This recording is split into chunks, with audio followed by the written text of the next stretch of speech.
Wow. Aš tikrai tikiu, kad mūsų literatūrinės mašinos žiūrovai negirdėjo šito garselio, bet tai yra toks garsas, kurį Mantautas, kaip paspaudžia, taip norisi įsitempti ir sakyti sveiki visi, kaip vasarojat, kaip sekasi. Labas, Mantautai. Labas, Ieva, malonu matyt, malonu matyt. Man irgi labai malonu matyti, labai malonu girdėti ir aš šiaip galvau, visi skundžiasi dėl vasaros orų ir aš tą pagalvojau, skundžiasi tie, kurie nėra atradę literatūrinės mašinos, nes kai tu ją Taip. atrandi, tiek užduočių, tiek reikia skaityti, tiek reikia Mhm. domėtis, gilintis, tai tegul lyja, ta prasme, dar visą šitą paskutinį mėnesį. Dar geriau, tada galim ramiau susikaupti jo prie knygų. Taip, taip. Tai, žodžiu, man tai tikriausiai padarysim tokį lengvą šoką mūsų žiūrovam, kodėl mes ne kartu, tai mes susipykom, iš tiesų mes nebegalime būti vienam kambarį. Tai nusprendėm būti per atstumą, bet juokas juokais tiesiog nenorėjom padaryti pertraukos ir kažkaip žinom, kad visi vasarojat, bet mes norim vis tiek pabendrauti. Taip, taip. Tai va, Nenorim daryti, ta prasme, ilgesnių pertraukų negu 3 savaitės, ne, kaip išeina o, mūsų laidos, nu, nes daugmaž tokiu režimu. raktinis žodis yra mašina, o mašina turi važiuoti. Taip, Taip? be abejonės, be Tai abejonės. važiuojam ir mes toliau, kaip visada žinau, kad Mantautas yra paruošęs kažką tokio, kas mane priblokš, aš jau patogiai įsipatoginus esu, tai linkiu kiekvienam Jo. žiūrovui taip pat įsipatogint, nes tikrai kalbėsim apie nesvietiško grožio vyrą.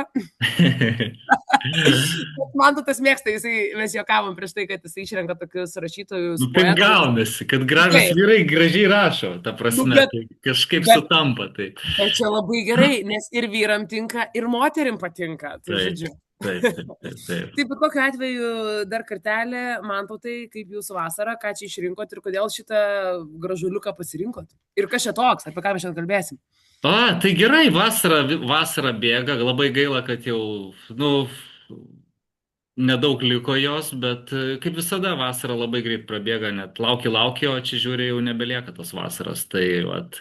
Yra ko laukti toliau, kalėdų, dovanų. Nu tai taip, visą laiką yra ko laukti, ta prasme, tai viskas tvarkoj, o išrinkau pakalbėti apie tokį autorių, kuris vėlgi, kaip mes kalbėjom apie Hemingvėjų, kažkiek užmirštas jau yra. Ir su Hemingvėjum, gal Hemingvėjus, aš sakyčiau, neteisingai užmirštas, o Džekas Kerouakas iš tikrųjų buvo savo laikmečio kultinis autorius. Ir mes, va šį kartą gal netgi, aš sakyčiau, pakalbėsim labiau apie jo literatūrą kaip apie būtent to laikmečio įdomų istorinį dokumentą. Ne, Mhm. sakykim taip. Nes ta literatūra, kurią jisai rašė, tuo laikmečiu buvo taip labai aktuali, o dabar jinai iš tikrųjų praradus aktualumą.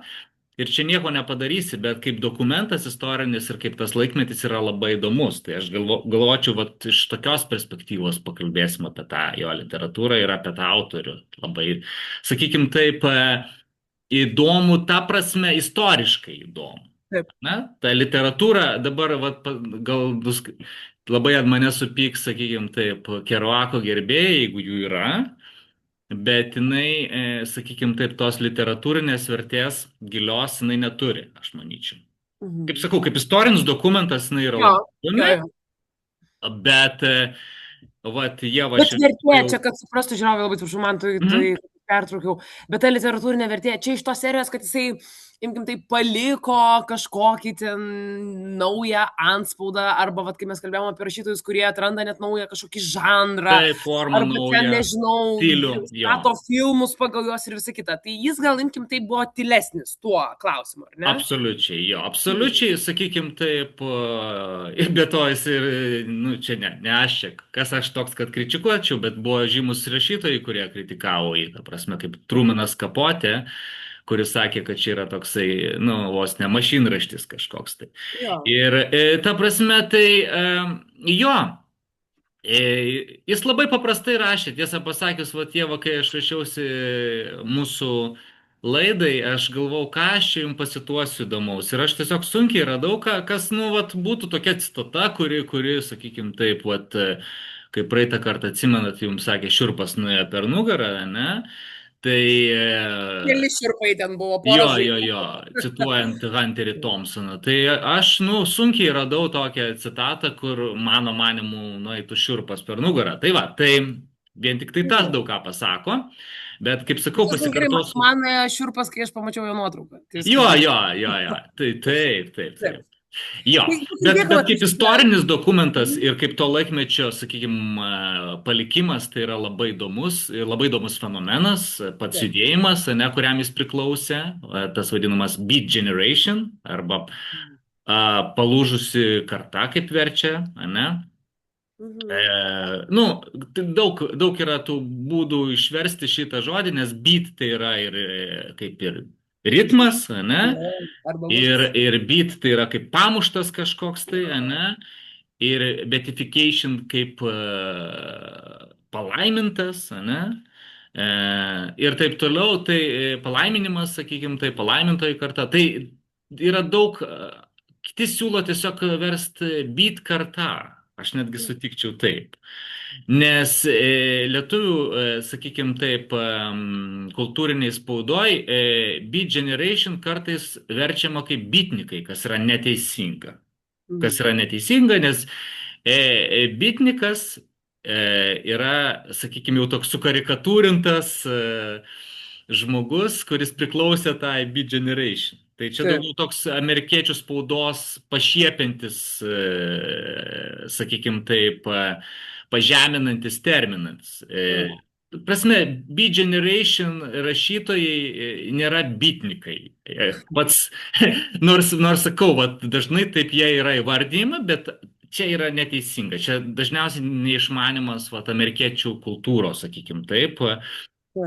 Žmonės, kurie giliai neišmano amerikiečių kultūros, sutapatina bitnikus su Beat Generation. Tai aš Mhm. sakyčiau, kad reikia atskirti šitos terminus, bet mes gal vėliau dar apie tą atskirimą Gerai. pakalbėsim. Jo, jo, bet tai mes vartosim gal Beat Generation ar palūžusi karta, sakykime Mhm. taip, ne? Lūžis. Vat vertėja, Keruako vertėja siūlo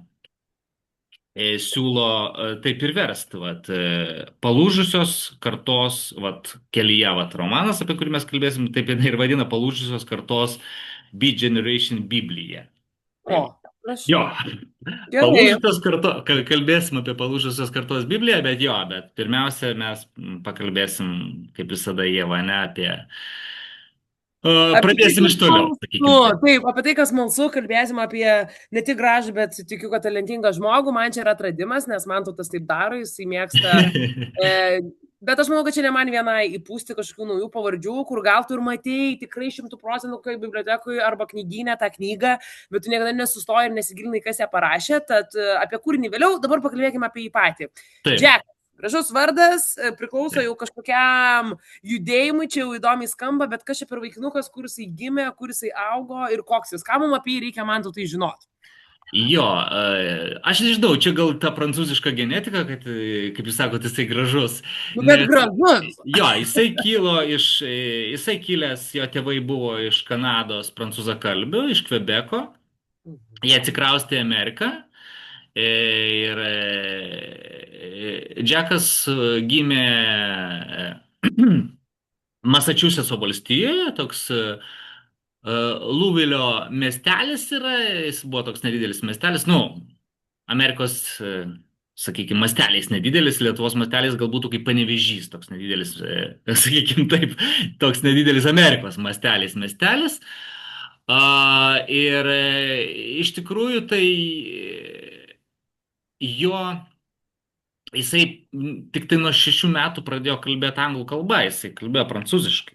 Ir šeimoje jie kalbėjo prancūziškai. Jo, ir jo tikrasis vardas net ne Džekas buvo, vėliau jisai buvo sakykime taip, suamerikėtintas, ne? Ar Taip. suanglintas. Tai Žanas jo vardas buvo. O, Jo, jam Žanas labiau tinka Luisas, jo, Žanas. Keruakas. Tai jo. Tai va, jo, ir jisai gimė 1900 tam miestelyje, Lovilyje, 1922 metais. Ir, nu va, mato, toks laikmetis buvo pakankamai įdomus, nes labai greitai, ten, man atrodo, po 10 metų kažkur įvyko didžioji depresija, gi Amerikoje buvo, ne, kuri tęsiasi 10 metų. ir kuri labai stipriai paveikė vaikystę jo, nes jo tėvai, nu, patyrė tą, sakykime, tėvas turėjo spaustuvę, am, mama irgi dirbo įvairius darbus, bet jis dar turėjo brolį, kuris labai jaunas mirė. Ištiko tokia liga reta. Tai va, kuri irgi labai paveikė jį, nes jo brolis buvo vyresnis šiek tiek už jį, bet jis mirė būdamas 9 metų, kiek aš atsimenu jo. Ir dar sesę turėjo, irgi vyresnė. Tai va, tai jo tėvas labai išgyveno, jo tėvas Džeko išgyveno būtent savo sūnaus, ne, sūnaus mirtį nu, žodžiu, pradėjo skandinti save alkoholizme ir azartiniuose žaidimuose. O Jo. paskui dar ištiko dar viena nelaimė, jo spaustuvę užliejo, ten buvo potvynis ir užliejo vanduo, nu, žodžiu, jisai visiškai ten save. Žlugdė. Nu, jo, žodžiu, Džekas, kaip sakant, tėvo beveik nematydavo, na, jo. Tai va, tai O mama? O su mama jisai turėjo, sakykime, labai gerus santykius ir labai mylėjo mamą ir visą laiką, ne, jie visą laiką geruose santykiuose buvo, tai va, tai, nu ir jisai augdamas, kai jisai augo, jisai, nu, labai atrodė fiziškai tvirtas ir jis pradėjo žaisti amerikietišką futbolą. Tai va ta nuotrauka, kurią pirmą išmeta, kai parašai. Jo, jis pradėjo žaisti amerikietišką futbolą ir aišku, jis gavo, kitaip sakant,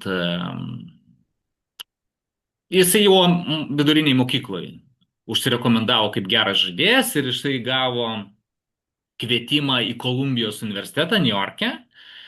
Būtent per sportą patekti. Nu, jis vienintelis būdas buvo patekti per sportą iš esmės, nes šeima neturėjo didelių ten finansų. Tai va, ir jisai išvyko į New Yorką berods 39 metais, dar ten New York'e palankė mokyklą, kur ten reikėjo kažkokių kursų, kad galiausiai patekti į universitetą. Kažkokius išlyginamosius kursus turėjo lankyti. Tai va, ir New York'e, aišku, jisai pasinėrė į tą tokį bohemišką gyvenimą, nes New Yorkas buvo tokia kaip ir kultūros sostinė Amerikoje, sakykim taip. Ne? San Franciskas, New Yorkas, va tokie miestai, kur ten vyrė kultūrinis gyvenimas ir jisai susipažino vat New York'e su savo pirmąja žmona būsima. Jo. Eddie Parker, tai va, nu ir jis įstojo į tą Kolumbijos universitetą galiausiai, ten žaidė futbolą amerikietišką, bet ten gavosi taip, kad vienos iš pirmųjų varžybų jis susilaužė koją. Jo, ir jisai metams iškrito iš, sakykime, iš to sportinio ritmo ir jisai gydėsi tą koją, bet nelabai buvo pareigingas studentas, sakykime taip, jis daugiau ten. Nu, bet nėra taip, aš žinoma nenoriu įžeisti sportininkų, bet visą laiką, jeigu vyrai yra labai labai gabūs sporte arba kažkas su sportu, tai tie mokslai, ai. Ja, tai tas buvo to labiau, kad jisai, sakau, nu, jisai turėjo tiesiog arklišką sveikatą ir ten, aišku, New Yorkas, jo, ten daug pramogų, žodžiu, tas kultūrinis gyvenimas įtraukė literatūrą jau labai anksti, beje, tai jis ten susipažino su Alanu Ginsbergu, to legendiniu beat kartos poetų, sakykim taip, kitais ten Burroughsu, tokiu irgi garsiu vadinamų pilkuoju kardinolu Beat Generation, žodžiu. Nu, ta prasme, su žymiais rašytojais ir taip toliau. Tai ir kai jis jau sugrįžo po traumos, po metų, kai jo treneris nebeleisdavo žaisti ir jisai pradėjo konfliktuoti su treneriu ir galiausiai jisai metė universitetą. prasme, metė po 2 metų, nu, praktiškai 2 metus. Tai va, tai jisai, negali sakyti, kad jisai nebuvo universitete, jisai buvo universitete, nes dažniausiai, va, bytnikai, kaip sakau, jie pateikiami kaip kažkokie neišsilavinę nusikaltėliai, valkatos ir taip toliau. Tai čia vat ir sakau, bytnikas tai yra, nu, toks karikatūrinis terminas, kuris netitinka tikrovės. Dažniausiai tie žmonės būna labai išsilavinę, turiu omeny, taip jie antiintelektualistai, bet kad tu būtum antiintelektualistas, ane, kad tu kritikuotum tą, sakykime, sistemą, tu turi būti labai išsilavinęs. Ane? Taip. Tai Ką norėjau sakyti, pagrindinių taisyklių, kaip tu jas laužysi.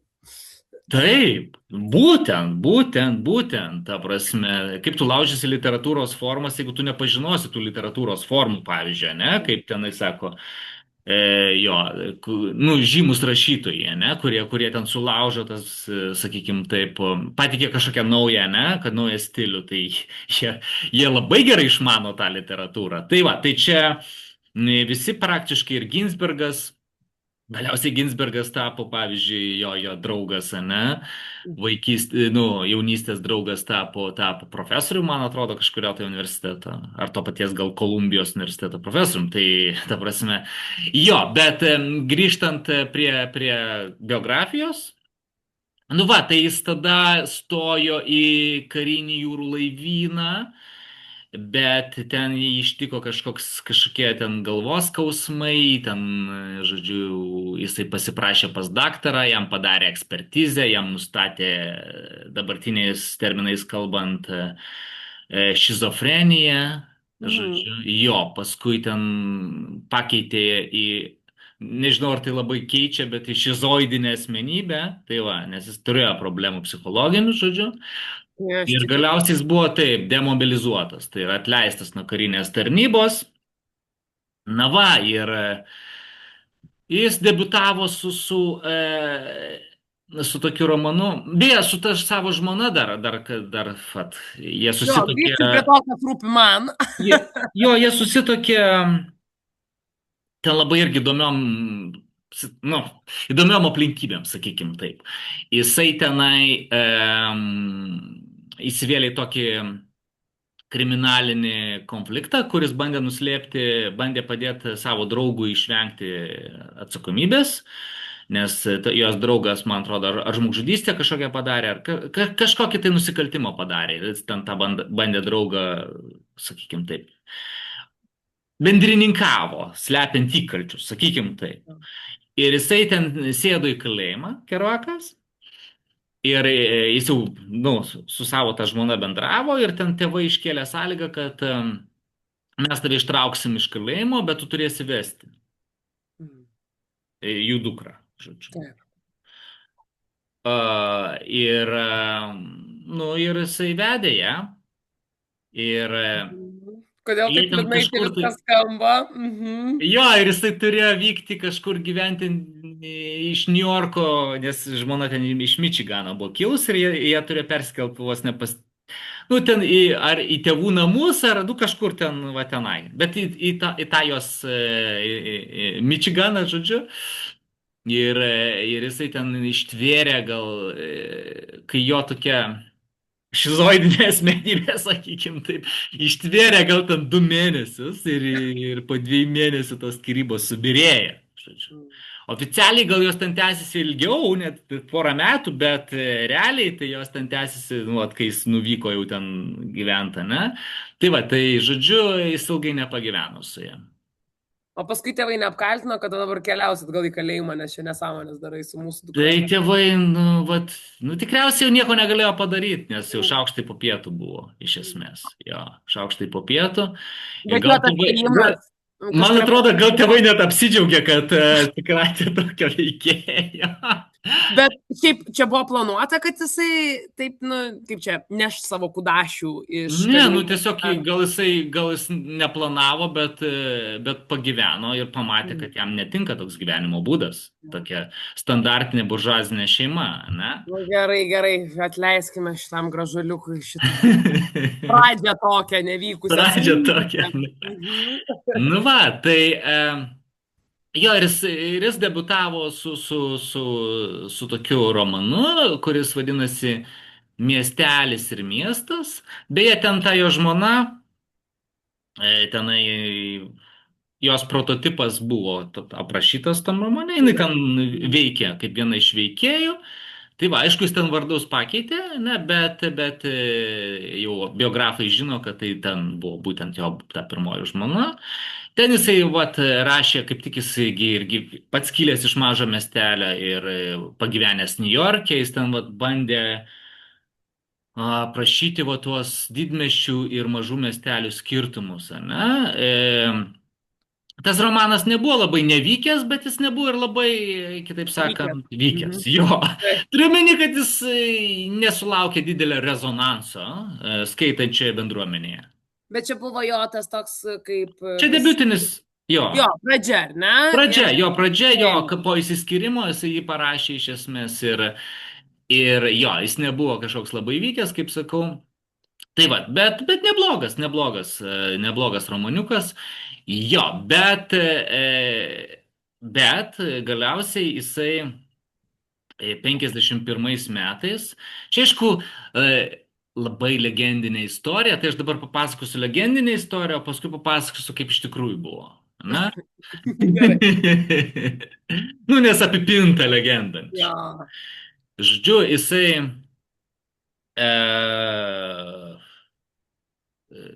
įsijungė radiją, kur ten plyšojo bebopas, toks džiazo toks stilius, ane? Džiazo, sakykime, tokia kaip atšaka. Ir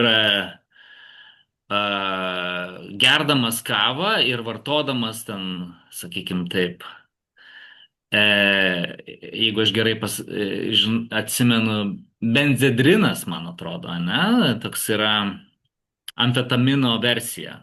Jo, vartodamas amfetaminą, nu sakykime, Ko negalima. Mhm. jo, kurio negalima vartoti, jo. Tai vad, kurio negalim reklamuoti, bet tiesiog tai buvo, toj legendai tai pasakojama, žodžiu,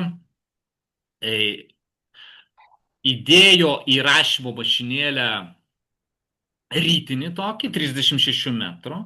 Beje, čia tiesa, čia jau tiesa, na, kad įdėjo tokį rytinį, tiesiog suklyjavo tokius japoniškus lapus ir sudėjo rytinį. Ir kalė, žodžiu, bemiegiam naktim, tai ten kiek jis ten rašė, nu, nemažai ten savaičių jis rašė, ne? Tai va, ne vieną savaitę, žodžiu, kalė tekstą, kur galiausiai gimė jo tas garsusis romanas. Žodžiu, parašė paskutinį sakinį ir baigėsi amfetaminas. Ir, žodžiu, jo, ir jis parašė paskutinį sakinį, išsekęs visas ir taip parašė savo legendinį romaną Kelyje. Nes pats buvo kažkuria prasme kelyje. Jo, Kelyje. Bet ta prasme, jo, ir ta prasme Kelyje, jo, ir kartu jis aprašė būtent savo kelionę po Ameriką, ne? 47 metais, kai išvyko iš Niujorko ir vyko į San Franciską, paskui iš San Francisco į Meksiką, iš Meksikos atgal į Niujorką, žodžiu. Yra net paskutiniam leidime lietuviškam, tai net yra žemėlapis, čia jo visas kelias, ne? Jo. Jis buvo. Jo, taip. Galima tą žemėlapį susirasti ir internete, ta prasme, ten rodiklytės net nurodytos, iš kokio miesto. Ta prasme, tai yra tikri įvykiai aprašyti. Ir tą romaną jisai parašė, jis baigė rašyti 51 metais. Jo, 51 metais. Tai dabar kaip iš tikrųjų buvo? Tai buvo, nu, nebuvo taip, kad jis ten gėrė kavą, klausėsi bebopo visą laiką ir rašė tą ir vartojo tos narkotikus, kas tai buvo, bet turiu meni ne per tiek laiko. Iš tikrųjų tai ir taisymai buvo ir visa kita, nors tenai atseit versija yra tokia, kad jisai neleido, jis labai konfliktavo su leidėjais, nes jis norėjo tokį ir spausdinti rytinį. Taip. Bet leidėjai, ne, sakė, mes, nieks nepirks tokio dalyko, turiu meni. Turi būti normali knyga. Ir turi būti pakeisti vardai, nes jis vartoja visus tuos vardus realių žmonių, su kuriais jis keliavo. Pavyzdžiui, Neilo Cassidy, garsaus automobilių vagio, kuriuo jisai žavėjosi ir su kuriuo jisai keliavo, kuris beje jį paskui sergantį paliko Meksikoje, bet Kerouakas jam vis tiek atleido. Tai va, nes jis antiek žavėjosi Neilu Cassidy. Cassidy buvo, Cassidy yra tikrasis bitnikas. Va čia tai jau bitnikas, tikrai neįsilavinęs. Automobilių vagis, nusikaltėlis ir visiškas valkata.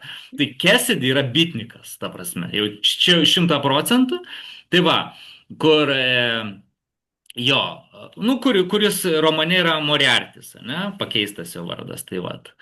Bet tai jūs žavėjo tokie žmonės, nu, negražu sakyti be prasmės, ar ne? Nu, visi mes turim prasmę savo gyvenime, bet aš turiu menį tokie, kurie galbūt nelabai stengiasi dėl kažko geriau, žinot, kaip yra. Taip, Jautė, taip. Tai va aš dabar kaip tik labai gera proga man pacituot, kokie žmonės būtent žavėjo Kerouaką. Ne? Tai bus vienintelė mano citata šiandien. Taip, gerai.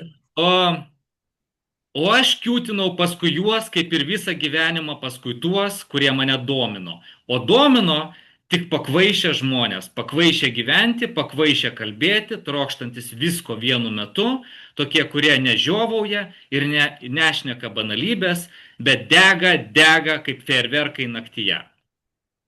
Tai va, Cassidy kaip tik toks ir buvo. Beje. Ir ten Cassidy buvo dar buvo jo žmona ten dalyvauja, pirmoji žmona, paskui antroji žmona Cassidy, jo dalyvauja. Beje, Cassidy turėjo net vaiką, tiesą pasakius. Jo. Ir yra nuotrauka, kur Kerouakas sėdi su Cassidy vaiku ant kelio pasisodinęs, jo. O Cassidy antroji žmona buvo garsi bitnikų poetė, nu ta prasme gražuolė irgi, tai kuri panaši buvo, jo. Bet Cassidy tai buvo ten visiškas nusikaltėlis, žodžiu, ir su juo ta visa kelionė ir vyko, ir kaip jis laukė susitikimo su to Cassidy. Su juo susipažino Niujorke dar būdami. Tai va. Ir jis juo labai susižavėjo, nes Cassidy paprašė Kerouako, sako, pamokyk mane kaip rašyti. Cassidy norėjo rašyti, žodžiu. Bet jis yra parašęs, man atrodo, gal vieną net knygą. Ta prasme, jis sugebėjo kažką parašyti, bet labai nedaug. Jo, net Cassidy parašęs yra kažką. Jo, tai va, tai Neilas Cassidy, jeigu jie pasigūglinsit, jį galite atrasti, ta prasme, tai tikrai buvo reali asmenybė. Taip. Bet jo, Neil Cassidy, su 2 S. Jo. Tai va, tai buvo realūs žmonės, ne? Ir kelyje, tai yra reali įvykiai, reali kelionė, kuri vyko 47 metais, buvo aprašyta, ne? Ir jo, tai aš dabar dar neįsiplėsiu apie tą romaną, gal kai kalbėsim vėliau, pakalbėsim, ne? Dar pabaigsim kalbėti apie Jacko Kerouako biografiją, bet čia labai svarbi detalė. Tai va, tai galiausiai po ilgų ginčių, taisimų, vardų keitimų, ne? Nes galėjo laukti, nes ten ir Ginsbergas dalyvauja, visi tie žymus draugai. Tiesiog leidėjai jam pasiūlė, kad, sako, tu turėsi daug problemų su teismais, nes tu atskleidi ten asmeninės jų detalės. Jo. Ten kaip Cassidy tenai, atsiprašau, su meilužėm duodasi, ne? Ten, tas irgi yra aprašoma, ne? Taip. Tai tu turėsi daug problemų, ne? Net su Cassidy gali turėti problemų, nes jisai, kad ir nusikaltėlis ir valka tada prasme, bet jis tave gali vis tiek paduoti teismą. Tai jo, tai žodžiu, tai jis pakeitė visus vardus. Ginsbergas tapo ten Marksu, pavyzdžiui, nes jis panašus į Marksą. Cassidys, kaip sakiau, tapo Moriarčiu.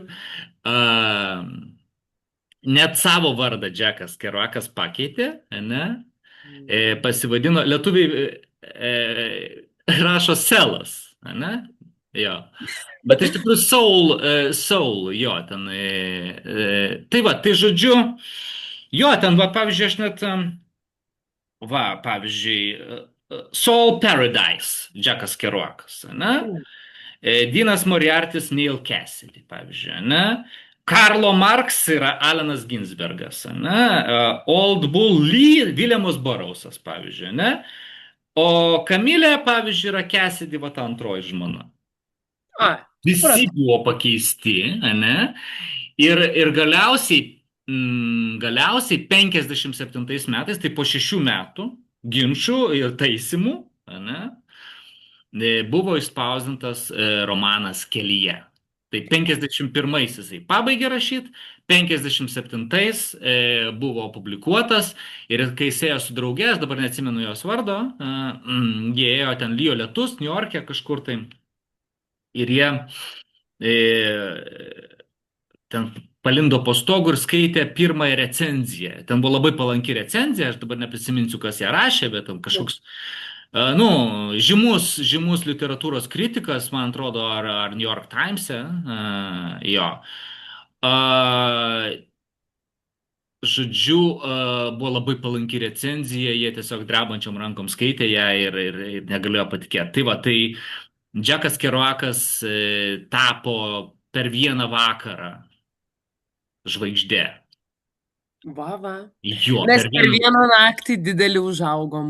jo, per vieną naktį didelį užaugom ir kaip sakau, tai yra Beat Generation Biblija, ten pati svarbiausia knyga tos kartos ir taip toliau ir panašiai. Mes apie Beat Generation dar pakalbėsim, jo, kas tai, kokios tai problemos, ne, kas tai per kartą ir kokie tai rašytojai. Bet visi tie draugai, kurie buvo minimi ir pakeisti, nu tai vis tiek žmonės skaityti moka, o kai perskaitė, nebuvo taip, kad šiek tiek dingo iš draugų sąrašo.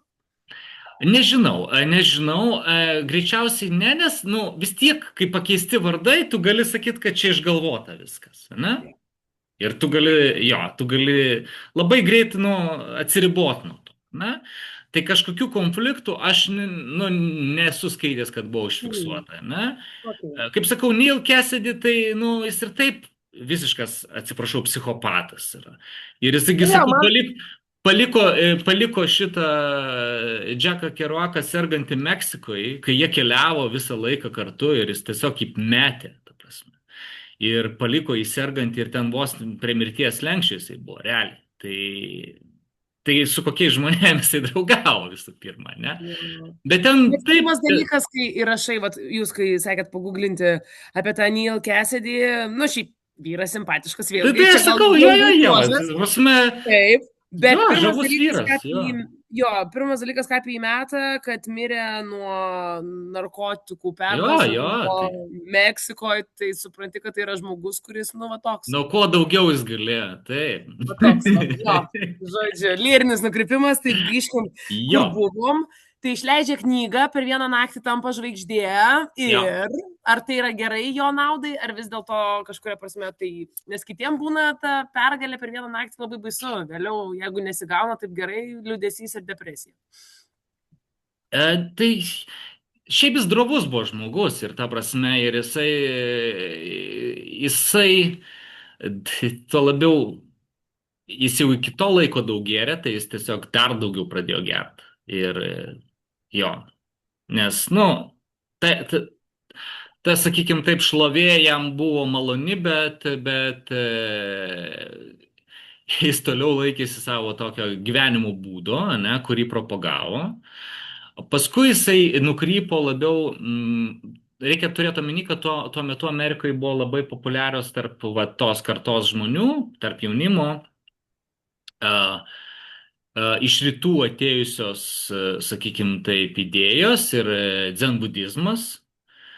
Toks Sudzukis, kuris atvykęs buvo iš Japonijos, dzenbudizmo meistras, kuris rašė knygas anglų kalba ir supažindino amerikiečius su dzenbudizmu. Tai jo knygos irgi padarė labai didelį įtaką bitnikams. Ir Kerouakas buvo net išvykęs, man atrodo, į kalnus ten kažkiek, tai kaip Torau, koks gyveno šiek tiek miške, atsiribojęs 63 dienas, man atrodo, jo nuo visuomenės. Tai va, ir jis parašęs yra knygą Harmos Valkatos, pavyzdžiui, o paskutinė jo knyga irgi tokia, jau apskritai tokia apie nusivylimą visais tais dvasiniais ieškojimais, kurie niekur jo nenuvedė, ne? Kuri vadinasi Big Suras. Tai va, mano manimu, pati brandžiausia beje knyga yra Big Suras, kurią mes turim lietuviškai, ne? Didysis Suras. Yra, mano manimu, jo geriausia knyga. Tai vat, jo, kuri, Prašau. kaip, Ta prasme, net geresnė už kelyje. tai jo, tai aš kaip sakau, kelyje tai nėra ten kažkokia literatūriškai, tai turiu omeny kaip dokumentas to laikmečio, jinai labai svarbi, bet literatūriškai yra daug geresnių jo knygų, ne? Prašau. O visi taip išaukština tą kelyje. Va, parašai. Jo, tai dėl to, kad, nu, jinai pirma tokia, ne, tokia būtent sukėlus rezonansą, sakykime, kitos netaip sukėlė rezonansą, bet jo, lietuviškai mes turim beje Biksūras ir mano manimu jinai yra pati geriausia, jo. Tai va, bet galiausiai vis tiek jisai į gyvenimo, nu, skamba labai juokingai, į gyvenimo pabaigą, nes, nu, jis neilgai gyveno, turiu omeny, ne, į gyvenimo pabaigą, jo. Į gyvenimo pabaigą jis sugrįžo į savo tą miestelį, jau būdamas įžymybė, ne?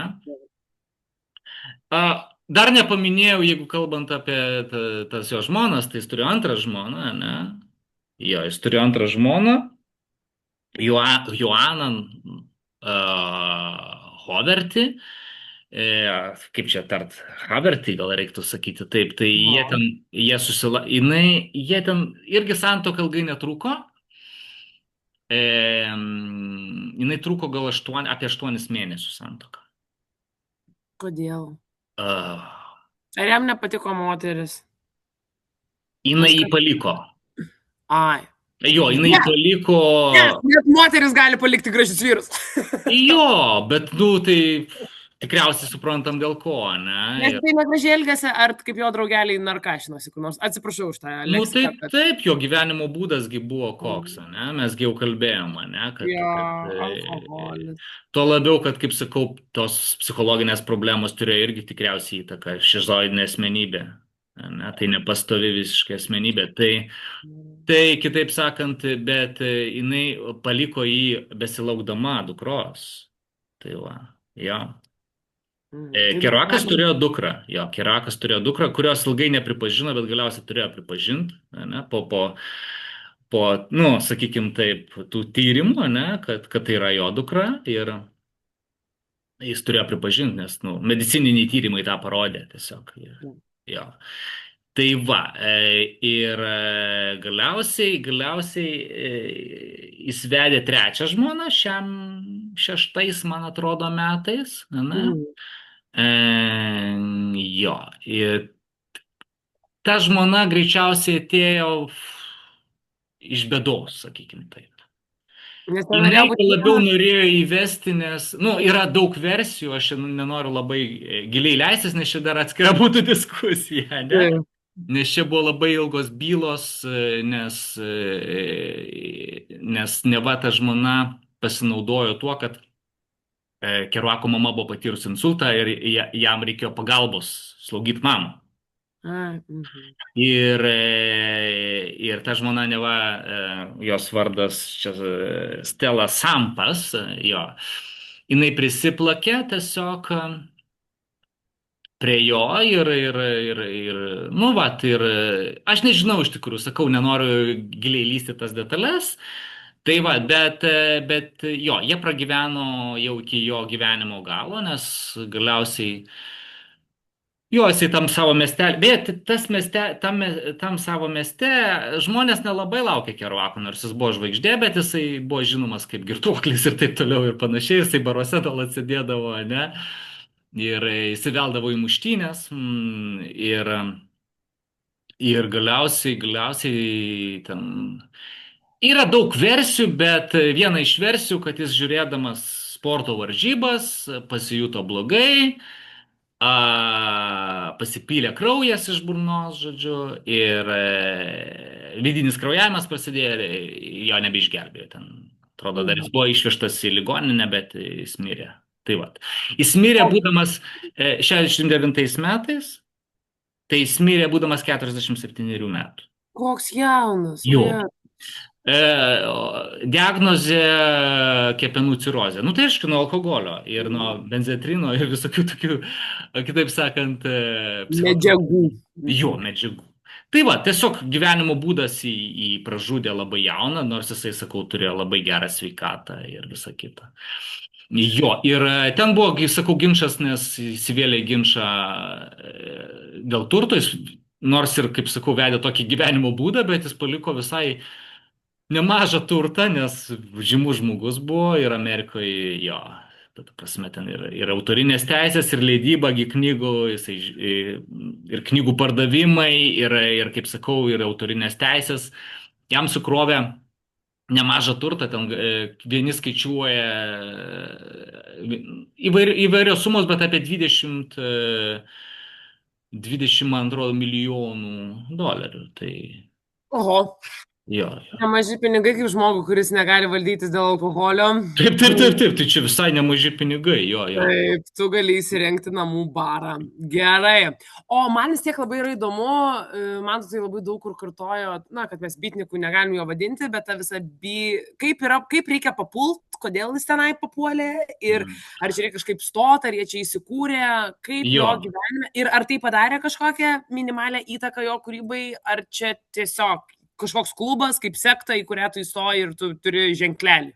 Jo, čia labai geras Ievo klausimas jūsų, nes Beat Generation, ne, tai yra va ta legendinė palūžusi, nu, pavadinkim taip, palūžusi karta, ne, Jo, pamušta, pamušta karta. Kodėl jinai pamušta, beje? Todėl, kad tai žmonės, kurie, sakykime, gimė praktiškai prieš pat didžiąją depresiją, jų vaikystė praėjo didžiosios depresijos metais, kai jų tėvai prarado darbus, ne? Galiausiai ištiko kas? Antras pasaulinis karas 39 metais, po didžiosios depresijos, ne? Dalis buvo mobilizuota jų tėvų, ne? Ir vyko kariaut ir grįžo arba suluošinti, arba iš vis negrįžo. Ir vat, tai tokių tėvų vaikai, ne? Formavosi va tokiom sąlygom, dėl to jie ir vadinami Beat Generation. Šitą terminą beje pasiūlė vienas poetas Kerouacui ir Kerouacui labai patiko. Na? Ir Kerouacas jį išpopuliarino. Tai, kad Kerouacas įėjo į šitą kartą, Kerouacas sukūrė iš esmės šitą visą jo judėjimą. Taip, dabar yra dar versija, kad šitą judėjimą sudarė labai nedaug žmonių. Tai yra, nu, tai rašytojai. Na, tai kiek čia jų, nu, 7 kokie, na? Ten Ginsburgas, Barausas, Kerouacas, dar ten poetės, ne, žymios, ne, kaip Cassidy žmona, Caroline. Tai va, bet iš tikrųjų tai yra didelis judėjimas. Tai yra, sakykime taip, ne 7 žmonės, ne? Tai buvo tokia labai didelis judėjimas. Ne? Gal jūs skaičiuoja, nu, sakykime taip, nu, bijau pasakyti, bet tai nebuvo tik, nu, 10 tūkstančių, gal netgi 100 tūkstančių žmonių. Taip, tik tai ne visi buvo rašytojai, ne visi buvo rašytojai, bet tai buvo pakankamai progresyvus, išsilavinęs jaunimas, kaip sakau. Tai nebuvo tik tai, ne, tokie valkataujantis žmonės. Tai va. Taip, dabar idealas jų yra toks žmogus, ne? Sakykime, idealas, ne, Beat Generation rašytojų yra beatnikas. Jeigu taip mes banaliai kalbėsim, tai yra beatnikas. Tai žmogus, kuris neturi gyvenamosios vietos, kuris neturi pastovaus darbo ir kuris nuolat keliauja, sakykime taip, ne? Tai va. Dabar kodėl vat, atsirado toks žmogaus tipas, ne? Ir, nu, jeigu aiškinsim per, sakykime taip, dialektiškai, ne? Tai yra priešprieša standartiniam amerikiečiui, ne? Nes mes žinom, kad kapitalizmas jau buvo brandžiam periode ir susiformavo toks tipiškas amerikietiškas gyvenimo būdas, kuriam jaunimas nenorėjo paklūsti. Ne? Tai va, tai Beat Generation, tai ta karta, kuri, sakykime taip, metė iššūkį šitam standartiniam amerikietiškam gyvenimo būdui. Ne? Dabar, kas jų buvo tėvukai? ane? Kas jų buvo įkvėpėjai? Tai visų pirma, a, jie sėmėsi, kad ir kaip paradoksaliai skambėtų, idėjų iš europiečių. Ane? Tai visų pirma, O. surrealistai, ane? Mhm. Didelę įtaką turėjo, sakykime taip, tokie rašytojai kaip Selinas, prancūzų toks rašytojas, kuris irgi kelio toks romanas, Kelionė į nakties pakraštį vadinasi, toks įdomus labai romanas, ane? Sartras tas pats, mūsų jo O, aptartas. Jo. mūsų draugas. Ir jo laisvės dvasia, ne, kad reikia Visiškai išsilaisvinti draugas. iš tų visuomenės varžtų, ne, kurie tave veržia. Tai va, ir aišku, Amerikoje buvo dar didelį įtaką progresyviam jaunimui darė toksai filosofas Markūzė. Juokingai Herbertas, skamba. jo, Markūzė. Herbertas Markūzė, kuris labai įdomiai apjungia marksizmą ir psichoanalizę. Ogi kas yra, vat, sakykime taip, Markūzė parašė dvi tokias labai įdomias, daug jisai knygų parašė, bet dvi tokios knygos, kurios darė labai didelį įtaką, tai Vienmatis žmogus, būtent apie tą tipišką, ne, kapitalizmo sukurtą žmogų, ir Erosas ir civilizacija. Tai va. Jo, ir toj knygui jis aprašo labai įdomiai, kad kultūra mus represuoja. Tai yra kultūra, nu, tas vadinamas, paėmė tą idėją iš psichoanalizės, superego vadinamas, ne? Jinai mus represuoja, pavyzdžiui, jinai mus apriboja, ne? Pavyzdžiui, nu, tipiškas amerikietis tai tas, kuris, nu ką, tai yra, reikia turėti darbą, reikia turėti šeimą, reikia turėti namą, ne, nekilnojamą. Reikit apibūdinat lietuvių. Jo, nu tai čia taip. Tai va, tai kitaip sakant, bet čia iš tikrųjų šitas žmogus, jis yra statiškas, jis yra vienmatis. Beat Generation šitie atstovai vadindavo kvadratu, nes kvadratas yra square, nu jisai labai paprastas.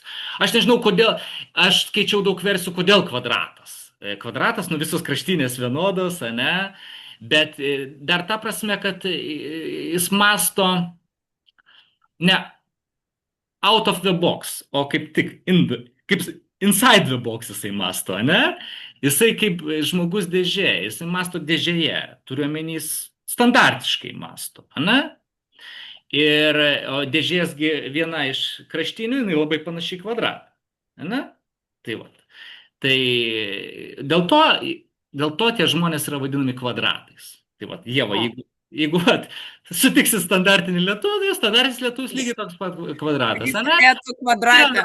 Būtinai reikia turėti šeimą, būtinai reikia turėti namą, nu ir aišku, reikia nusipirkti skalbimo mašiną. Ta prasme, tai yra... Žiauru. Jo, žmogus kvadratas. Galimai aš esu kvadratas, tik tai dar neturiu to šeima, eina savo, čia yra baisu, man dabar liūdna darosi. Jo, tai va, tai prieš tokį žmogų kvadratą ir buvo tas maištas, ne? Bet ką aš noriu dar grįžtant prie kodėl reikia maištauti? Taigi, kaip faina būti kvadratu? Ne faina, nes pasak Markūzės, juk kultūra mus represuoja, ne? Iš mūsų atima, juk mes žinom, kad iš psichoanalizės, kad yra pasąmonė, ne? Pasąmonė tai yra, tai yra malonumo principas, ne? Nu, mes pasąmonė visą laiką geidžia kažko, tai, ne? Geidžia malonumų, seksualinių, maisto ir taip toliau, ne? Nes maistas yra malonumai, seksualiniai malonumai ir taip toliau, ir taip toliau. Toliau mes turim ego, tai yra tas, kuris bando kažkaip tai, nu, mes negalim gauti dabar malonumų, mes norėtum dabar malonumų, bet ne, tai tas ego, o superego, tas kuris nuolat, tai yra vadinama sąžinė, kuri mum įdiegiama per kultūrą, ne, kad mes turim save nuolat kaltinti, jeigu ten blogai pasielgiam, ane, nuėjom į kairę ir taip toliau, ane, tai yra tas superego. Tai va, o tas ego jis turi sutaikyti tą, nes mes norime malonumų, pavyzdžiui, vaikas, jis nori čia ir dabar malonumų, ane? Taip, taip. Jis dar neturi stipraus susiformavusio ego, kuris galėtų mus, mes dabar galim save kontroliuoti, ne? Mes dabar norim daug ko, bet mes save kontroliuojam, ne? Atidedam malonumus, kitaip sakant, ne? Atidedam. Nesąmonė. Ir paskui būnam nelaimingi. Taip, tai va, aš apie tą ir kalbu. Kitaip sakant, kad kultūra kūrė tokią nelaimingą visuomenę ir apgaudinėja ją, kad mes esam laimingi, nes mes vat, daug dirbsim, tada ne va mes atidėsim malonumus, bet kai užsidirbsim pinigų, nuvyksim kur nors į turistinę kelionę, bet nuvykę į turistinę kelionę išleisim tuos pinigus, kad turėtum toliau dirbti, kad vėl nuvykti tą, reiškia, kultūra sukuria tokią užburtą ratą, iš kurio tu nebegali išeiti. Nes tu visą laiką atidedi malonumus, o tie malonumai irgi tau yra primesti, nes tau kultūra pasiūlo tik tai tam tikrą amplitudę malonumų. Nu va tau karuselė, va tau kelionė, čiagi kultūra pasiūlo tau. Čia nėra tavo norimi malonumai, čia yra kultūros pasiūlyti malonumai.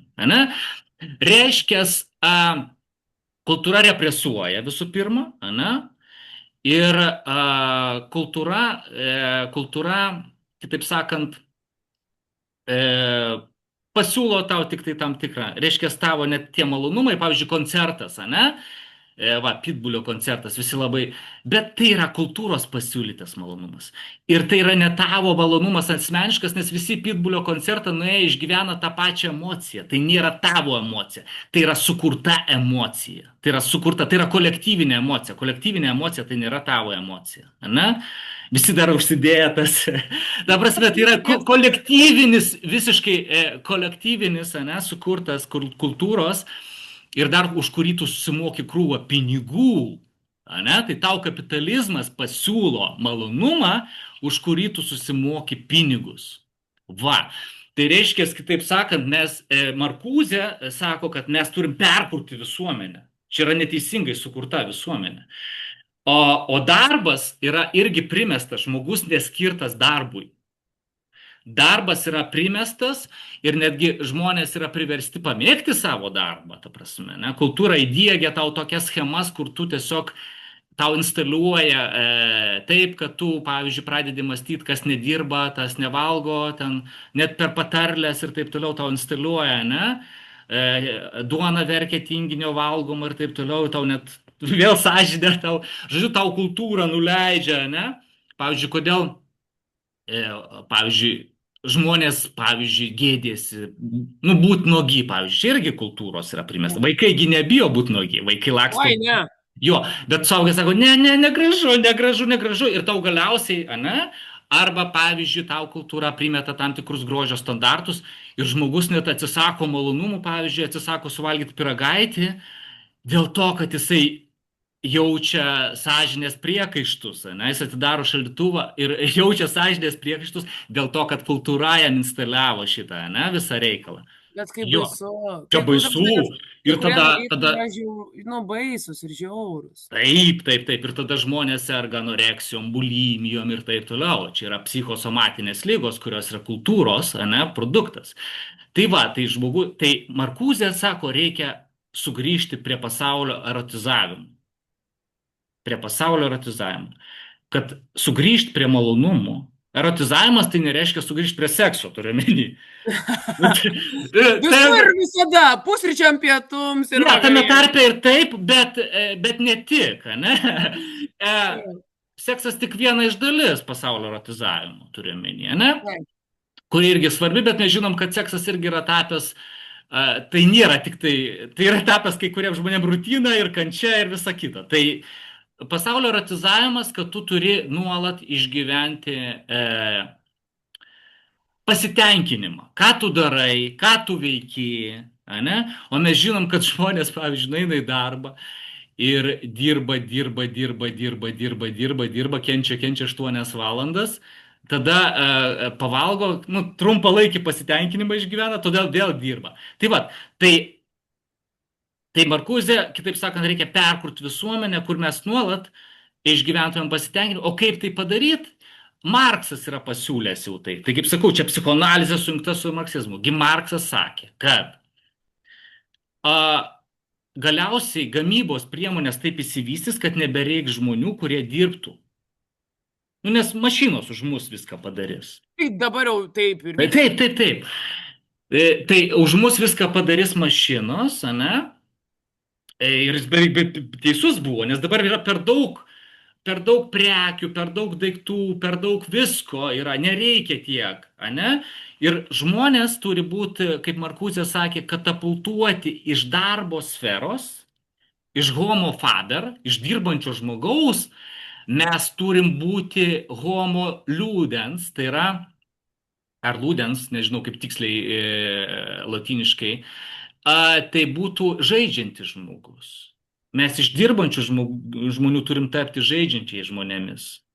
Užtat čia žmonės labai kreivai žiūri, pavyzdžiui, į futbolą arba į krepšinį arba į kitą sportą, kai žmonės sako, tai čia jis nieko rimtų neužsiema. Ne, čia yra žmogaus esmė. Va čia yra žmogaus esmė. O ne dirbti. Žaisti futbolą yra žmogaus esmė, bet mes esam priversti, ne? Ir mes net priversti taip mąstyti, kreivai žiūrėti tuos žmonės, pavyzdžiui, kurie užsidirba, ne? Žaisdami futbolą, ne? Tai vat. Tai kitaip sakant, iš dirbančio žmogaus mes turim tapti žaidžiančiai žmonėmis. Ir vat, Beat Generation perima šitas idėjas, ne? Dėl to, pavyzdžiui, jie taip kreivai žiūri ir skeptiškai į darbą. Atkreipkite dėmesį. Juk Kerouakas, ane, ir kiti Beat Generation atstovai beveik nedirba. O tai iš kur, iš Tai knygų. va, taip, jie nesako, kad nereikia apskritai nedirbti, nes kaip tu pragyvensi. Taip. Bet tu turi dirbti tiek, kiek tau reikia pragyventi, nedaugiau. Nes dabar žiūrėkit, pavyzdžiui, kiek yra žmonių, kurie visą gyvenimą pradirba ir numiršta. Reiškia, jie nepatiria pasitenkinimo. Ane? Mesgi sakom, kad reikia sugrįžti į gyvenimą, kuris tau teiktų pasitenkinimą. Ane? Jo. Tai Kerouakas visą laiką, jis kelyje, jis visą laiką susitinka su draugais, jis susitinka išgeria, ne? Jisai bendrauja, ta prasme skaito. Marksas apie tai kalbėjo. Ginsbergas neatsitiktinai Marksu pavadintas, ne, Kerako romane.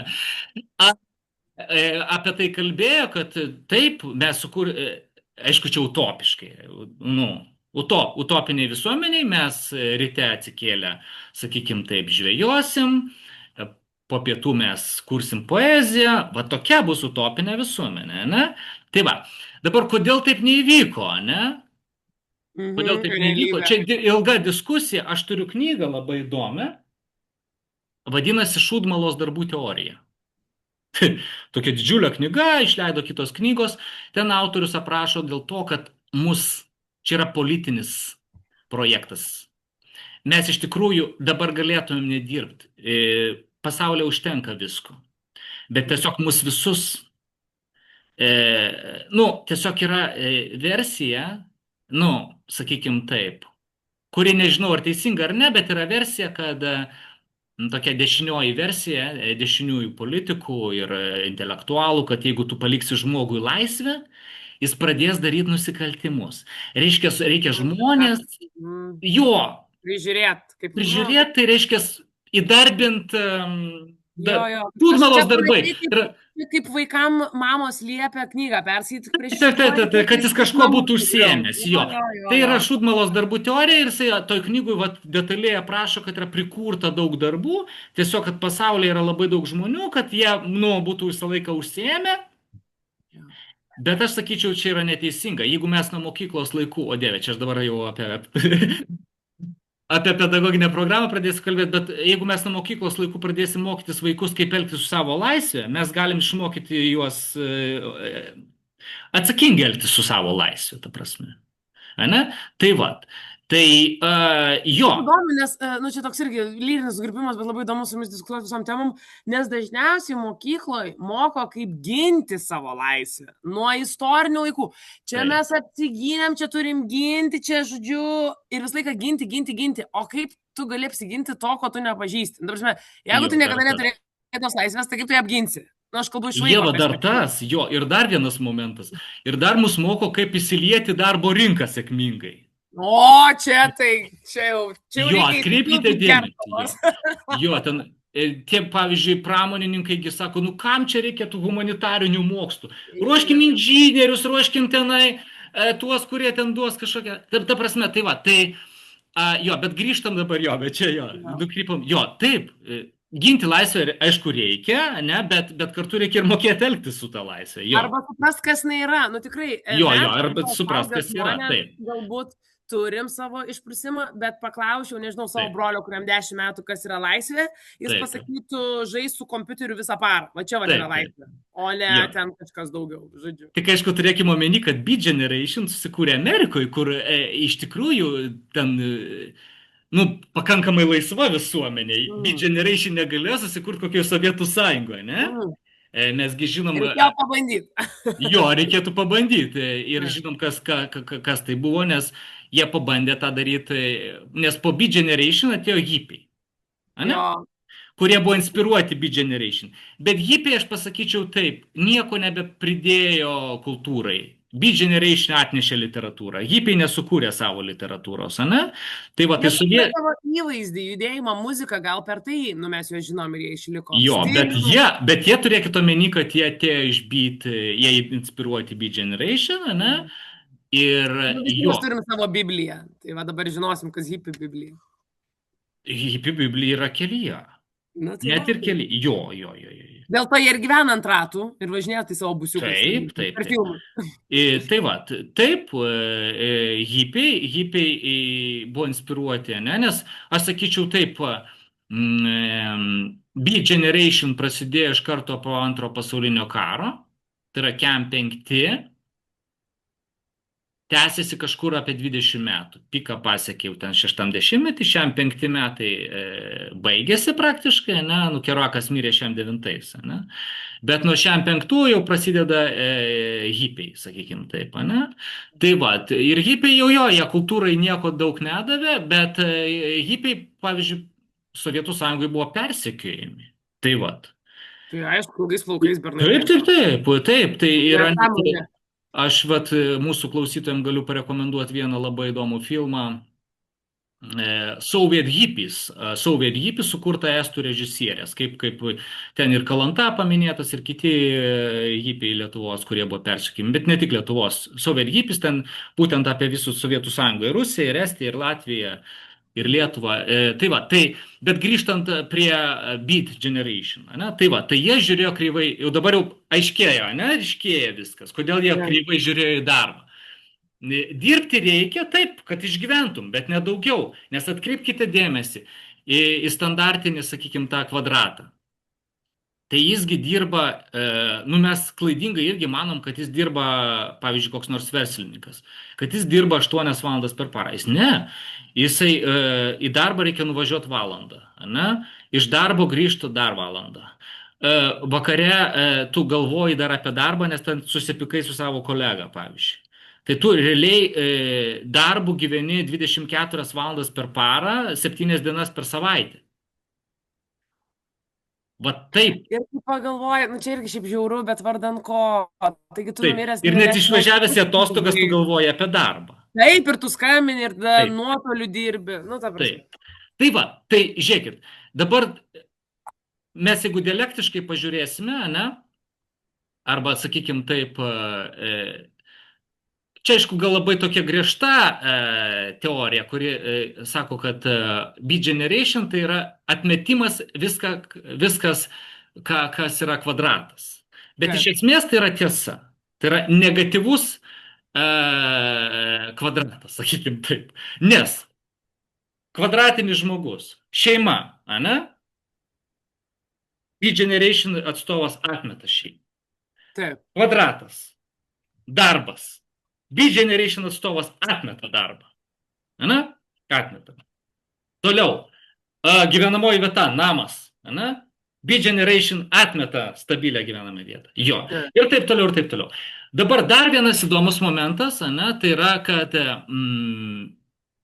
B-Generation atstovas tai tas, kuris galvoja, kad žmogus nuolat tobulėja, nuolat vystosi.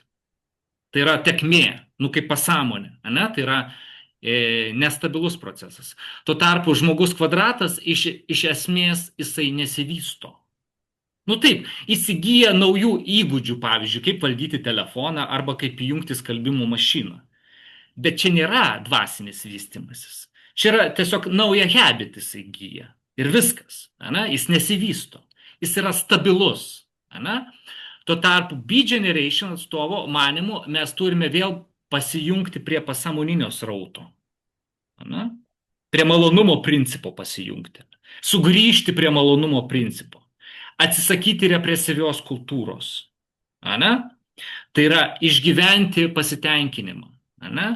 O išgyventi pasitenkinimą mes galim tik tai tada, kai, kaip sakau, atsisakysim tos represyvios kultūros, kai atsisakysim to superego, kuris mums yra primestas. Ane? Ir dėl to, vat, ir Keruakas, ir kiti, jiegi gyvena būtent šiuo momentu, šią akimirką, ane? Ir išgyvena akimirkos pilnatvę nuolat, ane? Jo. Bendraudami, nu, sakykime taip, vartodami tam tikras substancijas ir taip toliau ir panašiai. Tai va, tai reikia sugrįžti, programa yra tokia, ane? Reikia sugrįžti, nu, aišku, jie nesurašė savo programos, bet aš čia dabar, ane, artikuliuoju jų programą, sakykime taip. Tai reikia sugrįžti prie pasaulio erotizavimo, ane? Pasaulis tai yra pasaulis, gyvenimas pasaulyje turi teikti pasitenkinimą, turi teikti džiaugsmą, turi teikti malonumą. Ne? O malonumas neturi būti atidėtas, ne? Nuolat atidedamas. Ne? Ir taip toliau. Tai va, tai juk, o kas teikia malonumą dabar? Ne? Paklauskim, kas teikia malonumą?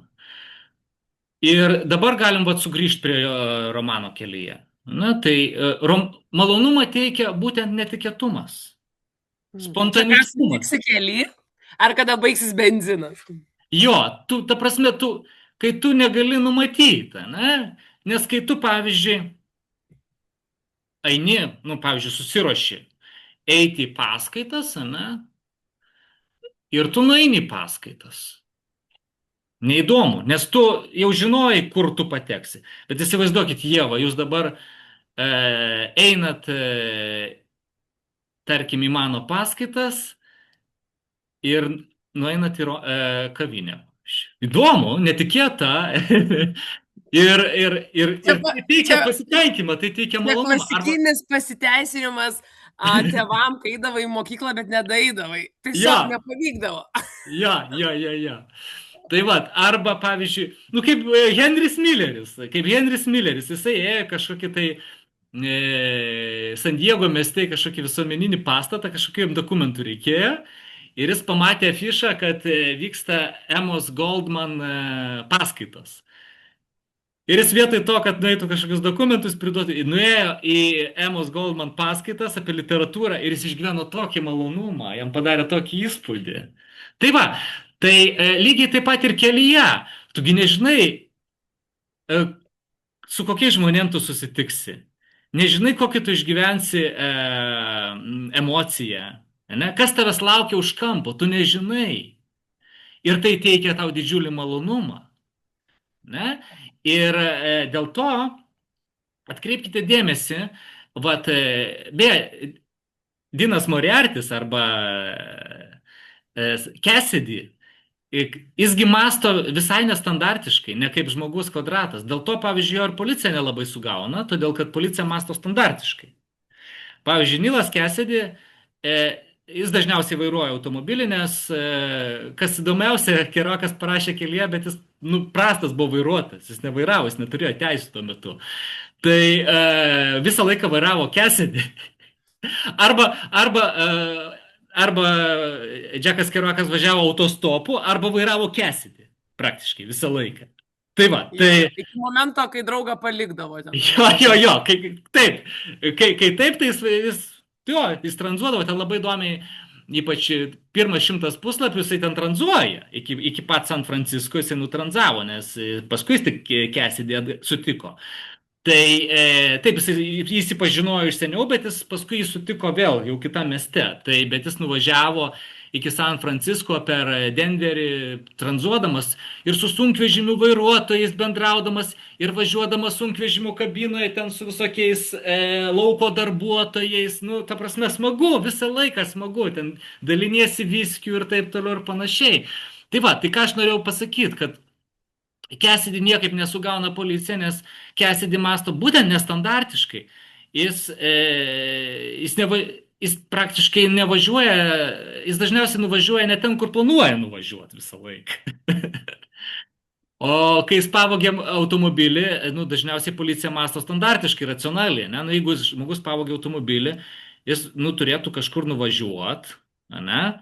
Ir turėtų kažkur tai tą automobilį paslėpti. Jogi tikslas, jeigu pavogė automobilį, tai pasisavinti automobilį. O jo tikslas nėra pasisavinti automobilį. Jis nuvažiuoja, pusiaukelį palieka automobilį, pavogė kitą automobilį ir policija netikėtai atranda tą automobilį, o Cassidžio jau nėra, turiu minį. Tai jo, ta prasme, jo tikslas nėra vogti automobilius ir juos slėpti, turiu minį. Jo tikslas yra kelionė. Jo tikslas yra būti kelyje, nuolat kelyje. Tai va. Ir nuolat išgyventi įvairias emocijas. Tai va, tai kaip ir Kerouakas rašė, kad mane domina tie žmonės, kurie dega, kurie ne, kurie ten pastoviai nenustiksta vietoje, kurie nešneka banalybių, ne, kurie yra visą laiką veiksme, visą laiką tekmė, ne, visą laiką judėjimas, kaip pasąmonės rautas. Pats tekstas, ne, Kerouako irgi yra kaip judėjimas, ne, kaip tekmė, dėl to jis ir įdėjo tą ritinį.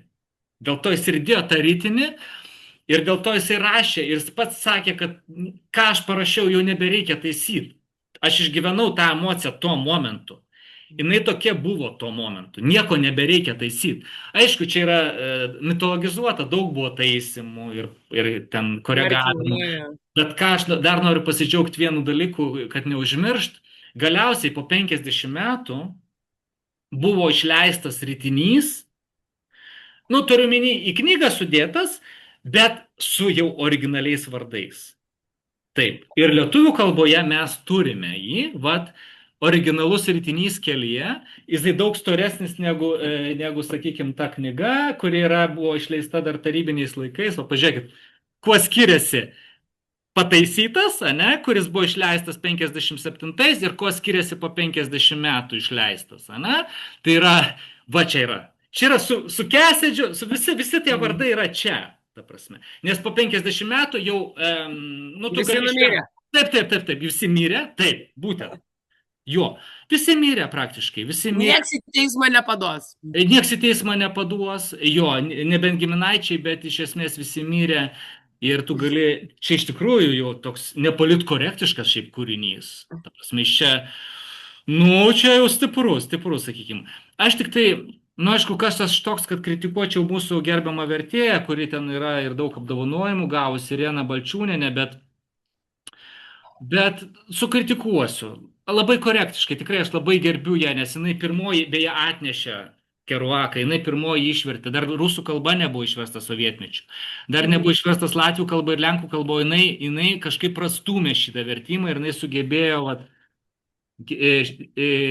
pirmas leidimas, man atrodo, pasirodyta Vaga išleido 72 metais. Jis vertė, šiam 9 pradėjo versti, man atrodo, 72. Įsivaizduokit, pasirodė kelyje. Tai va, ir praktiškai, kaip jinai rašė, iš angliško nieko jinai nepakeitė. Nu, vardai pakeisti turiuomenį, nes jinai leido tą anglišką, bet turiuomenį nieko nekeitė, tik tai Karlą Marksą negalėjo dėti. Tai dėjo tik Karlas parašė. Karlas, bet šiaip nieko nekeitė. Bet jis iš tikrųjų va šitas yra nu, labai toksai išvalytas. Turiuomenį ir angliškas, ir lietuviškas labai išvalytas. Bet šitas jau yra iš rytinio, tai yra jau palikti vardai, viskas palikta, iš tikrųjų Tik tai ką aš norėčiau pasakyti, va, vertėja, jinai labai daug vartoja tų mažybinių žodelyčių. Anglų kalboje, nu, anglų kalba beveik nenaudoja mažybinių žodelyčių. Pavyzdžiui, doleriukas jinai rašo. Nu, ir tas labai kliūna man skaitant, aš nežinau, nes angliškai dollar ir dollar yra. Nėra doleriuko jokio, turiu meni. Doleriukas ir doleris yra dollar. Tai ten yra, nežinau, dogi, šuniukas, bet vienas kitas, kiti ten, ne? Bet ir viskas. O čia labai daug mažybinių žodžių ir tas labai kliūna. Ir aš pasinaudodamas progą žinau, kad tas vertėjas tikriausiai mūsų neklauso, bet mano manimu idealiausias vertėjas, kuris galėtų, jis yra beje išvertęs Džoną Bartą, yra Vitalijus Šarkovas, jis mūsų neklauso tikriausiai, bet jeigu klauso, aš jam noriu perduoti linkėjimus, nes kai jo tekstas skaitai, tai jis tiesiog net skamba, atrodo, kad jis parašytas taip, kaip parašytas, turiu menį, ten nieks nekliūna absoliučiai, aš nežinau. Gal Ten dėl to, kad žmogus nieko negražina, nekeičia arba neprideda savo. Nu, nes jo, būna jo, jo, žmonių, bet jis, kurie nu net tiesiog, nenorėdami. jo, jo, ta prasme, neužsiema poetika, poezija, ne, jo, jis nieko Nu, čia mergaičių moterų bruožas, mes mėgstam kartais. Jo, bet aš nieko, sakau, prieš Ireną neturiu, aš atiduodu jai visą pagarbą, ką jinai padarė, tai yra milžiniškas darbas, didžiulis darbas. Aš skaičiau, kad ją ten kai kas kritikavo, nes jinai irgi bitnikus suplaka su Beat Generation. Deja taip, tam įvadė suplaka, bet va, jau šitam įvadė jinai jau pasitaiso, ta prasme, nebesuplaka, nes iš tikrųjų tai yra atskiri dalykai, bet šiaip sakau, tikrai puikiai vertėja ir jo, mes jau lietuviškai turim rytinį, ne, sakykime taip išleistą, su originaliais vardais. Lietuvių kalboje, man atrodo, čia Irena irgi parašius tą įvadą, jinai rašo, kad tai jau yra, kelintą, mes jau turime 7 leidimą, 7, čia yra 7 leidimas. Tai va, tai ta knyga nėra... Lietuvoje irgi praėjo savo kelyje, jinai buvo. Jie praėjo kelyje, taip, ir galiausiai mes turim tą jau galutinį rytinį, kuris paradoksas toks, kad Amerikoje, beje, tas rytinys yra 36 metrai, aš kaip minėjau. Jis dabar gražiai suviniotas ir į aukcionę pardavė vienam multimilijonieriui. Tai paradoksas, bitnikai, kurie kovojo prieš tą kapitalistinę, karjeristinę Ameriką, ritinys buvo parduotas amerikietiško futbolo kažkoks prezidentas ar savininkas nupirko, amerikietiško futbolo komandos savininkas nupirko už virš 2 milijonų sumokėjo už tą ritinį aukcione. Jo, aukcione nupirko tą rytinį ir dabar jis priklauso privačiai kolekcijai. Tai jo, bet mes turim, sakau, lietuvių kalba dabar išleistą rytinį, jo, Irenos vertimas, tai jo. Wow. Jo. Va čia tai kelionė. Aš pirmą kartą gyvenime kažkaip neseku laiko, nes mes prieš tai su Mantu kalbėjom, kad kai esi ne studijoje, atrodo, kad laikas... Wow, aš ir dabar tik pamačiau laiką. Taip, visom temam, bet aš jau žiūriu, kad mes labai ilgai kalbam. Ir taip, jeigu reikėtų porą žodžių sutraukti, ką mes sakėme, ką turėtų žiūrovas pasiimti iš būtent šio epizodo, tai žinoma, kad susipažinti pats su šiuo rašytoju ir pasidaryti savo tą tokį galvoje tam tikrą kelionę iki jo ir paėmus į rankas, bet vis dėlto pagrindiniai tokie taškai, ką reikėtų žinoti prieš imant jo knygą. Ar reikia kažkaip nusiteikti, ar manęs laukia romantika, ar manęs laukia žiauri realybė, ar manęs laukia istorija, koks čia maždaug žanras ir kokiam skaitytojui jūs patartumėte imti į rankas būtent šį visą kelyje kūrinį iš to gražaus vyro, kuris buvo toksai, dviprasmiškas, bet negali labai stipriai ant jo pykti. Visi mes įvairiapusiškai gyvenam gyvenimą. Aš sakyčiau, dabargi labai populiarios yra kelionės, ne? Tai kelionių romantika, ne? Tai aš kaip sakiau, čia nėra labai gili literatūra, ne? Čia kelionių romantika ir labai įdomus, sakykime taip, kelionės romanas, ne? Nes Amerika iš tikrųjų labai įdomi šalis, ne? Ir ta kelionė po visą Ameriką, jinai labai įdomi, tiesą pasakius, kaip sakau, kaip toks istorinis dokumentas, ane, kaip tuo meto miestai atrodė, kaip gyveno tuo meto žmonės, ane, kaip gyveno tuo meto, sakykime, tie žmonės, kurie nepritapo prie to laikmečio visuomenės. Ir dar vienas labai svarbus dalykas, ką aš norėjau pasakyti. Ai, dėl žanro. Žanras tai čia yra, aš sakyčiau, čia yra biografija arba semi-biografija. Taip. Ir aš sakyčiau, va čia yra pats įdomumas, mano manimu, nes tu gali įsijausti į to veikėjo būseną, nes čia yra realūs įvykiai, realūs žmonės, su kuriais jisai bendravo, kurie iš tikrųjų gyveno, ne? Ir kurie turi savo atskiras biografijas labai įdomias, visi. Ne? Kiekvieną galit googlinti ir surasite praktiškai. Ne? Tai vat, nuo Cassidy iki visų Ginsbergų ir taip toliau.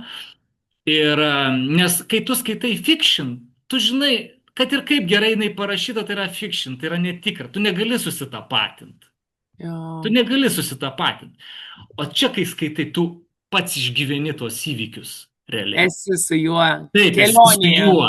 Esi visur, kur jisai buvo. Esi su juo išgyveni tas, nu, ne tas gal emocijas, bet tu esi su juo realiai jo ir tu gali įsijausti, ne, į va tą, sakykime, to pašėlusi gyvenimą. Ir dar vieną gal labai svarbų dalyką, kurio nepaminėjau ir norėčiau paminėti, Ieva, tai vat, kad bibopas, ne, ta džiazo rūšis turėjo labai irgi svarbų vaidmenį to laikmečio Amerikoje, nes tai yra irgi džiazas, kuris, sakykime taip, buvo priešprieša klasikiniam džiazui. Ne, tokiam džiazui grojamam tokiuose, sakykime taip, salonuose. O čia buvo toksai, sakykime taip, labai greitas ritmas, labai greitas tempas. Ir čia tokia džiazo rūšis, kur nu, Čarlzas Parkeris, pavyzdžiui, vienas žymiausių atstovų, ne? Ar Monkas, pavyzdžiui, ar Gillespie, va tokie džiazo muzikantai, kurie, kurio gali klausytis tik tai toks, pagal jį negali šokti, nes jis per greitas. Per greitas. Jo. Tai vat greitas gyvenimas ir greitas, labai gerai tas vat koreliuoja, ne? Bibopas su beatnikų gyvenimo būdu, nu ne beatnikų, beat generation, ne? Atstovų gyvenimo būdu, greitas gyvenimo tempas, ne? Ir užtat džiazas vaidina labai svarbų vaidmenį. Ir Keruako kelyje, ten jis nuolat mini tuos džiazistus, džiazo muzikantus ir jis nuolat klausosi džiazo, ir taip toliau ir panašiai. Tai va, tai bibopas irgi turėjo labai didelį vaidmenį to laikmečio kultūroje, ir tam judėjimui irgi turėjo labai didelį vaidmenį. Pats Keruakas sakė, aš rašau tarsi džiazo muzikantas, jis su saksofonu grojam reikia išpūst, sako, aš tarsi išpučiu visą savo, sakykime, sąmonės rautą į puslapius, ne? Dėl to jisai ir nemėgo daug kablelių, daug taškų, jis tiesiog va, toks sąmonės rautas, ne? Tai va, tai dar bibopas irgi labai svarbus dėmuo, kalbant apie Beat Generation literatūrą. Žodžiu, tai iš esmės mes kaip visą laiką mėgstam įsiplėsti, bet jeigu norite atrasti naują tokią, kaip čia, galima jos vadinti kaip subkultūrą? Taip, taip. Galima, ar ne? Beat Generation buvo didžiulė, įtakinga subkultūra, kuri atnešė mums puikius literatūros kūrinius, o kelyje vat, buvo kaip šitos subkultūros kertinis tekstas. Jo, tai jeigu norit atrasti naują subkultūrą, norit atsisėdę į literatūrinę mašiną važiuoti keliu, tai kelyje yra tas įrankis, kuriuo galima pradėti vairuoti paskutinį vasaros mėnesį. Taip. Nežinau, ir liūdna, ir gera pasimatyti ir pabendrauti, ir liūdna, Buvo kad labai malonu, laikas, Ieva. Buvo labai įdomu. laikas Jo, bėga aš ir aš tikiuosi, manau, kad ir žiūrovom bus labai įdomu paklausyti. taip, mes labai stipriai viršėm visą laiką visus Mes.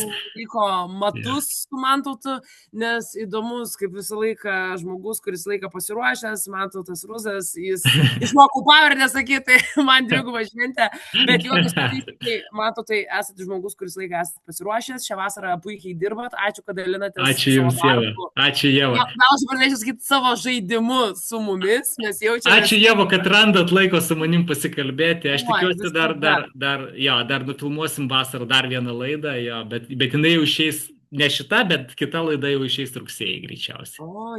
Ojei, ne, Bet dar nufilmuosim rugpjūtį, jo. gerai, aš kaip tas vaikas nelaukiu dar rugsėjo, Jo, gyvenkim tikrai ne. šiandieną, nieko neplanuokim ir Va, Ieva, šiandien bent pagyvenkit, kaip norėjo pagyventi Beat Generation atstovai.